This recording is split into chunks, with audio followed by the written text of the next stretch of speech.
For those of you who haven't heard, Thiago Silva got arrested on Thursday night and charged with 2 counts of aggravated assault with a weapon, 1 count of resisting an officer without violence, and 1 count of aggravated battery with a deadly weapon. Why was he arrested? The story is a little complicated, so I'm going to give you a little background. Thiago Silva and his wife separated in December 2012, but after the separation, his wife continued to live in the house. January 30, his wife called the cops due to a domestic altercation. She was shaking and sobbing uncontrollably when the cops arrived. She was arguing with Thiago because Thiago thought she cheated on him, and while they were arguing, Thiago picked up a gun, pushed her onto a sofa, pointed the gun at her, and threatened to kill her. She starts to scream. He covers her mouth, holds her down, and stuck the gun in her mouth. He then left the house and ran away in his car. Later on that day, his wife filed a restraining order against him. Now on February the 5th, his wife called the cops again. Apparently she got home to her house at 8 p.m. and found Thiago Silva in the house. She confronts him and told him to get out, and he refuses, saying that she's the one that should get out. But he eventually leaves, and after he left, he sends her a text message saying, "I'm gonna fuck you up and you're gonna die. I'm gonna hire somebody to kill you, and then I'm gonna move my girlfriend in." Now the next day, February the 6th, around 7 p.m., Thiago Silva parked outside this gym where his wife and that guy and 25 other people were training. Oh, and did I mention that his wife cheated on him with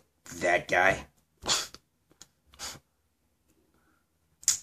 Anyways, while Thiago was outside, he started honking his horn continuously. His wife steps outside to speak to him, and that's when he lost his mind. He pulls a gun, points it at his wife, and demands that Pablo comes outside in 10 seconds, or he's gonna go in there and start shooting everybody in the gym. Pablo comes out, sees what's going on. Oh crap. And he runs back inside, locks the door, and calls the cops. Thiago drove away. The cops went to his house to arrest him. He gives them a middle finger, goes back in his house, and the SWAT team was deployed. They get there, force him out, and he got arrested around 11 p.m. Now, after the whole thing happened and Dana White heard about it, he came out and said that Thiago Silva would never fight in the UFC again. What a shocker. You know, this is one of those situations that just leaves you speechless. On one hand, I know that what Thiago Silva did was wrong. You don't go around sticking guns in people's mouths. You don't go around threatening to shoot up a gym. You don't send someone a text message telling them you're gonna hire a hitman to murder them. You just don't do these things. But he did it. And he's a grown man, and he needs to take full responsibility for his actions. However, I understand the guy. I know how possible it is to get pushed to the edge by a woman. You marry her, bring her home to a big house, give her access to your money, and she bangs her coach behind your back. But no, you're not allowed to get mad. 'Cause all she has to do is call the cops. A little crying, a few tears here and there, and you're getting kicked out of your house. So I understand why he acted the way he did. Now, I'm not saying I would have done the same thing. I'm just saying I get it. And remember what I said. He's got to take responsibility for what he did. He broke the law, and if he's got to do time, then he's got to do time. I don't know what's going to happen to him. As a guy, I know we have a tendency to express our frustration through violence. Some of us know how to control it, some of us don't. And for those that don't know how to control it, I think they need some help. So I hope Thiago Silva gets the help he needs. It's a pity that we'll never see him in the UFC again. It really is. But he's got to take responsibility for his actions. Let me know what you guys think about this whole situation. It's not exactly good news. But thanks for watching, and